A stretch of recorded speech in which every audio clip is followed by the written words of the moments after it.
This title is narrated with virtual voice, computer-generated narration for audiobooks. The Trove of the Passion Room by Marcia Lynn McClure. Part 1. Chapter 1.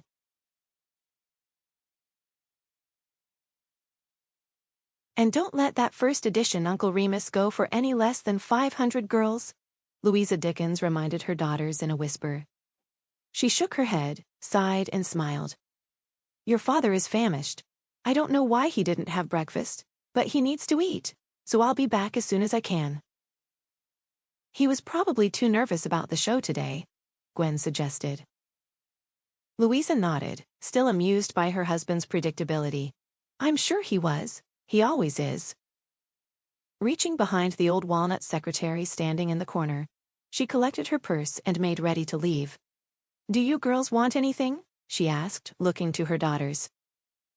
Just a chocolate shake for me, Mom, Charlotte answered. Me too, Gwen added. Louisa nodded. Okay, and don't worry. I'll hurry. Take your time, Mom, Charlotte said. She watched her rather eccentric mother hurry out of the exhibiting space in a wave of graceful purple and red scarves streaming out behind her. I swear she is so funny, Charlotte giggled. I know, Gwen agreed, also smiling. There she goes, flitting down the aisle. Look how everyone is watching her. Charlotte nodded. She's hard to miss in all that red and purple. Crimson and plum, Gwen said, dramatically placing a hand to her chest. She corrected me this morning. She's not wearing red and purple, Char. She's wearing crimson and plum. Oh, well, excuse me, Charlotte laughed. Then Mom's hard to miss in all that crimson and plum. Gwen and Charlotte enjoyed a good giggle at their beloved mother's expense for a moment. Louisa Dickens was nothing if not entertaining. Her love of history and literature was evident in everything she did, even in the names she'd chosen for her children. Charlotte's sister Gwen was actually named Guinevere after the ill-fated queen in the Tales of Camelot. Charlotte's older brother Cratchit's full name was Cratchit, in tribute to the beloved character from Charles Dickens' famous work. Her younger brother Chris was in truth christened Christo after Dumas' legendary count. Even Charlotte herself owned a version of history in her own name, Charlemagne.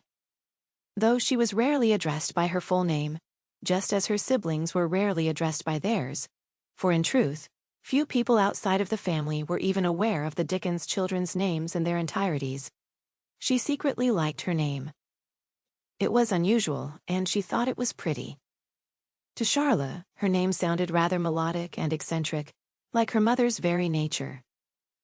As a small child, Charlemagne had spent hours and hours each summer's day, playing outside beneath the old lilac bushes at the back of the family's house, pretending she was not a human girl but a fairy. Her sister, Gwen, would often join her, imagining that she was, in truth, the child Princess Guinevere, destined one day to be King Arthur's bride.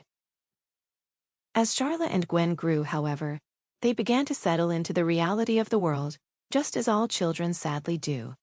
This was particularly true when their father was tragically killed in a car accident. Charlotte had been only 5 when her father had died. Cratch had been 6, Gwen 4, and Chris just a baby. The family was devastated at the loss of Gregory Grinkov, cherished husband and loving father. Charlotte could still remember how the smile had vanished from her mother's face that day, her sincere smile anyway. Though she'd only been 5 when her father had been killed, Charlotte knew the pain and gaping hole branded into her heart by the loss of her father would never truly be healed. In truth, it had taken Charlotte several years to accept her stepfather, Van Dyke Dickens, to even call him father. Louisa Grinkov had married Van Dyke Dickens 3 short years after the loss of her first husband. Charlotte had been 8, and still desperately loyal to her biological father's memory. In fact, all the Grinkov children had been somewhat resentful when their mother had remarried.